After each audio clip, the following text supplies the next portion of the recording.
생각 없이 보기 좋은 주간 랭킹의 최사부입니다.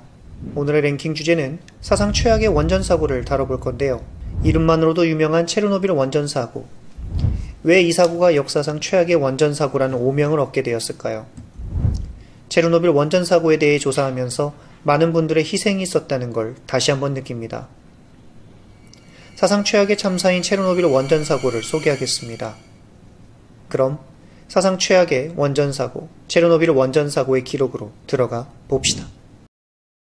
체르노빌 원자력 발전소 사고. 1986년 4월 26일 오전 1시 23분경 당시 소련에 속했던 우크라이나 동북부의 체르노빌 원자력 발전소 4호기에서 핵 원자로가 폭발하여 대량의 방사능이 누출됩니다. 원자로 설계상의 결함과 안전규정 위반, 부실한 인력관리가 사고의 원인이었습니다. 먼저 원자로에서는 핵분열 과정에서 발생한 열로 물을 뜨겁게 데운 뒤 이때 발생하는 증기로 터빈을 돌려 전기를 만듭니다.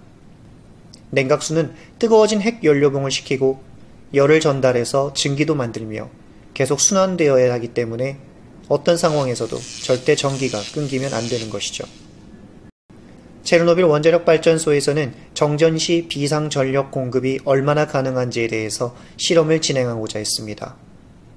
즉, 주 전원이 끊어진 상태에서 원자로의 터빈이 관성에 의해 회전할 때 그 회전 에너지가 원자로의 냉각 펌프 등에 얼마나 오랫동안 충분한 전력을 공급할 수 있는지 알아보고자 한 것입니다. 그러나 작업자의 조작 미숙으로 인해 원자로 내에 출력 급강하가 발생하게 됩니다. 이 원인으로는 원자로의 제어 방식을 전환하는 과정에서 목표 출력을 설정하는 것을 잊었다는 설도 있고 원자로의 제어봉을 자동 조작하는 과정에서의 실수로 보는 썰도 있습니다. 이로써 체르노빌의 사고 원인은 인재였다는 것이 전문가들의 분석입니다. 당시 체르노빌 원전에서는 물 대신 불이 잘 붙는 흑연이 냉각제로 사용되었고 이 뜨거워진 흑연이 어느 순간 발화점을 넘어 화재를 일으키고 고열해 폭발했습니다. 1차 폭발에서는 노심을 파괴했고 2차 폭발에서는 거대한 원자로의 콘크리트 뚜껑이 공중으로 날아가고 시커먼 핵구름이 하늘로 치솟았습니다. 건물은 순식간에 세찬 불길에 휩싸였고 원자로와 그 안에 있던 방사성 물질이 녹아내리기 시작했습니다. 직원들은 사태의 심각성을 제대로 이해하지 못하고 상황을 통제하기 위해 현장에 남았습니다. 사고 현장에 있었던 사람은 총 600명이었으나 이들 중 누구도 충분한 방사능 측정 장비나 방사능 방호 장비를 가지고 있지 않았습니다. 사고 7개월 뒤 원자로 4호기 잔해와 오염물질을 콘크리트로 덮어 씌우는 응급처치 작업이 완료되면서 방사능 유출은 일단 차단됐지만 우크라이나 당국은 36시간이 지난 후에야 인근 프리파트시에 주민 5만 명을 대피시키라는 명령을 하고 주민들에게는 단지 임시적인 조치라고만 공표했습니다. 심지어 수도 키예프에서는 어떠한 경고도 없이 노동절 퍼레이드가 계획대로 진행되었습니다.致命적인 방사능 물질은 바람을 타고 대기 중으로 흘러나와 유럽 전역에 퍼졌습니다. 인근 일대가 전면 격리되고 원자로 위에 석회를 부어 임시로 방사능 오염을 봉쇄했으나 너무 늦었던 것입니다. 사고 후 인근 지역인 벨라루스에서는 갑상샘암의 발병률이 최고 200배 이상 늘어났습니다. 방사선에 의한 피해는 피해 원인인 방사선이 눈에 보이지 않으며 쬐었다 하더라도 당장에는 피해를 느끼지 못하지만 병증이 나타났을 때는 회복할 수 없는 경우가 대부분이라고 합니다. 많은 양의 방사선을 받았을 때는 정신장애를 일으키게 되며 국부적으로는 피부염, 피부암, 백혈구 감소, 빈혈, 궤양, 생식불능, 내분비선의 기능부전 등 각종 증상이 나타납니다. 사고 잔해를 콘크리트로 봉쇄해 놓은 석관 안에는 180톤의 방사성 물질이 그대로 남아있으며 이 방사능은 외부로 나온 양의 약 50배에 이릅니다. 시간이 지나면서 이 석관에는 균열이 발견되었고 방호벽 건설을 다시 시작하게 되었습니다. 영국 건축회사 DGP가 설계한 이 방호벽은 공사를 시작한 지 10년 만에 비로소 완성되었습니다. 체르노빌 원자력 발전소 참사는 많은 인명피해를 내므로써 사상 최악의 사건으로 기록됐습니다.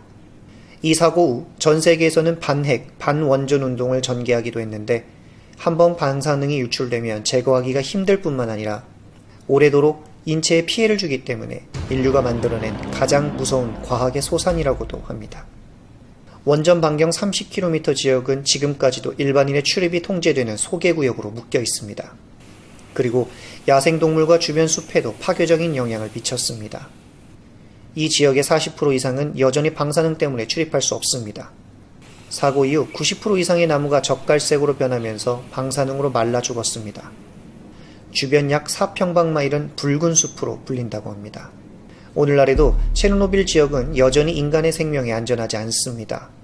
숲 일부분이 다시 자라나기 시작했지만 과학자는 이 지역에 있는 동물들 사이에서 백내장과 알비노 증상을 많이 발견했다고 합니다. 체르노빌 지역은 여전히 동물의 생명에 나쁜 영향을 미치지만 인간이 방치한 이후로 오히려 스라손이나 술록 같은 야생동물이 5%나 증가했습니다.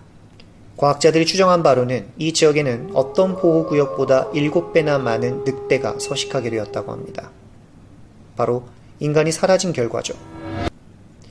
체르노빌 사고는 약 2,350억 달러, 한화로 약 285조 1,725억 원 이상의 피해를 줬습니다. 이 사고로 벨라루스의 23%가 오염돼 농경지의 최소 5분의 1이 유실됐습니다. 1990년대 벨라루스에서 지출한 예산 중 22%는 체르노빌 사고의 여파에 대응하기 위해 사용되었다고 합니다. 이 사고를 계기로 전 세계는 안전의 중요성에 대해서 다시 한번 생각하는 계기가 되었습니다.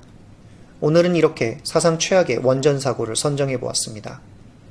사고의 원인과 대책, 수습 과정 전체를 보면 오명을 얻게 될 수밖에 없었던 그런 사고였습니다. 이러한 사고가 다시 일어나지 않도록 원전 안전을 확보하는 일이 무엇보다 중요할 것입니다. 지금까지 주간 랭킹의 최사부였습니다. 다음 영상은 더욱 신기한 랭킹 영상으로 돌아오겠습니다. 구독과 좋아요, 알람 설정은 저희 채널에 큰 도움이 됩니다. 시청자 여러분, 감사합니다.